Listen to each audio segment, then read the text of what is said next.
கெடா பெடோங் வட்டாரத்தில் செயல்பட்டு வரும் ஃபார்மாக்ஸ் நிறுவனம் இவ்வாண்டு கெடா மாநிலத்தைச் சேர்ந்த 300 தமிழ் பள்ளி மாணவர்களுக்கு புத்தக பைகளை வழங்கியது.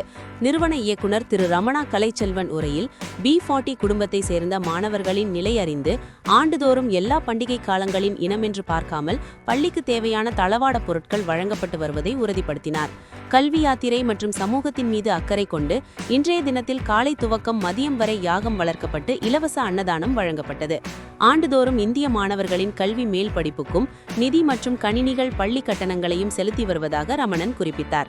நிறுவனத்தின் ஆலோசகரும் சிவன் ஆலய தலைவருமாகிய கலைச்செல்வன் கூறுகையில், தமிழ் பள்ளி மீது அதிக அக்கறை எடுத்து வருவதால் பெற்றோர்கள் தங்கள் பிள்ளைகளை தமிழ் பள்ளிக்கு அனுப்புமாறு கேட்டுக்கொண்டார்.